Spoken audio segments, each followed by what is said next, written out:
La Côte d'Ivoire et l'OTIS, organisation du traité d'interdiction complète des essais nucléaires, unissent leurs voix pour mettre fin à l'utilisation des armes nucléaires dans le monde. Pour y parvenir, il faut sensibiliser les 178 États signataires du traité d'interdiction complète des essais nucléaires. Le docteur Robert Floyd, secrétaire exécutif de la commission permanente du TIS, traité d'interdiction complète des essais nucléaires, est donc en Côte d'Ivoire pour parler coopération. La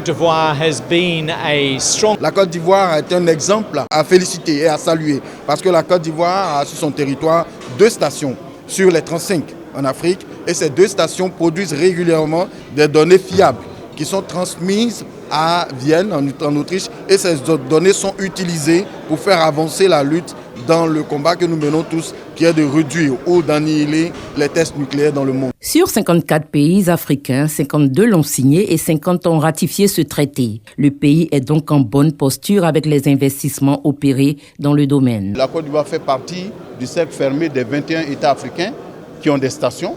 Et d'ailleurs, au niveau de l'espace CEDEAO, on est le seul pays qui a 2 stations, l'une sismique et l'autre infrasonore, comme je l'ai dit.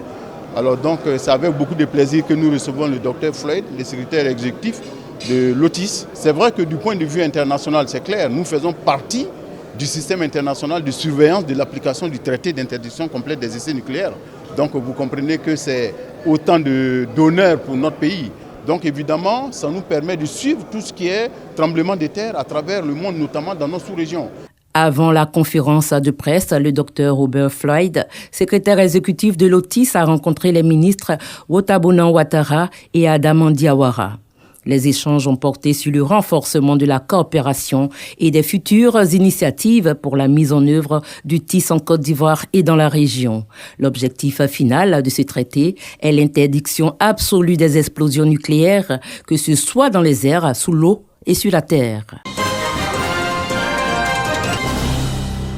États-Unis d'Amérique, l'université Berkeley en Californie accueille le sommet « Construire le futur avec les nouvelles technologies ». Ils ont réussi à pouvoir injecter de l'argent qui a servi à financer les startups qui se sont développées au niveau de la Silicon Valley en leur donnant des marchés publics. Étant les premiers clients de ces startups. Donc c'est ce qu'on va essayer de répliquer aussi au niveau du gouvernement, mais aussi l'implication du secteur privé. Si nous pouvons créer cet état d'esprit dans nos établissements, que lorsque les étudiants arrivent, ils viennent avec des idées et ils cherchent vraiment à utiliser les ressources dont dispose l'école pour mettre en valeur cet esprit que nous voulons créer. C'est ce que nous avons découvert ici en Californie. Récemment, la Côte d'Ivoire était à Vivatech. Aujourd'hui, c'est Create the Future. En septembre, à Washington, D.C., c'est DC Startup Week. C'est vraiment encouragé. Il faut que nos décideurs, accompagnés de ceux qui sont dans l'opérationnel, puissent participer à ces grands routes pour venir, je dirais, s'imprégner de la réalité de ce monde qui est en constante mutation. Selon le président du CESEC, organe consultatif, depuis 2011, la Côte d'Ivoire a entrepris une transformation économique remarquable sous la vision éclairée du président de la République, Alassane Ouattara.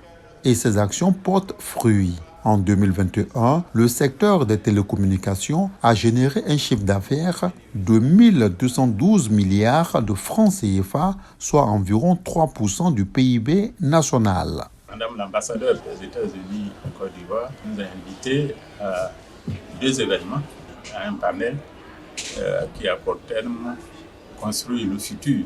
Et après ce panel, il s'agira pour nous de participer à une mission commerciale dont l'objectif majeur est de booster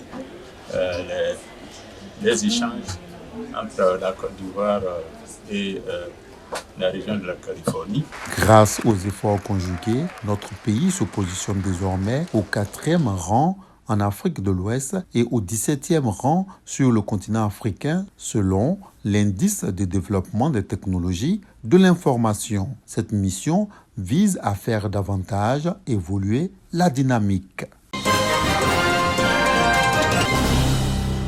Du 10 au 30 juin 2024, les acteurs des médias en Côte d'Ivoire pourront de nouveau postuler pour la carte d'identité de journaliste professionnel et de professionnel de la communication CJP. La session extraordinaire pour l'année 2024 est ouverte par la commission paritaire d'attribution de la CIJP, présidée par Vamara Coulibaly. Nous avons 2 sessions chaque année, une session ordinaire et une session extraordinaire. La session extraordinaire est faite pour permettre aux retardataires de se mettre à jour. Ce point presse fut l'occasion pour le président Vamara Coulibaly de dresser le bilan de la première session d'attribution de l'année 2024. La commission paritaire a enregistré une baisse de 20% pour une prévision de 1000 demandes. Nous avons reçu au total 813 dossiers que nous avons examinés. Nous avons accordé 752 cartes. Il y a eu 11 rejets pour différentes raisons. Voilà, dossier incomplet, manque de diplôme. Les demandes d'attribution et de renouvellement des cartes CIJP seront reçues sur la plateforme numérique www.cjp.gouv.ci.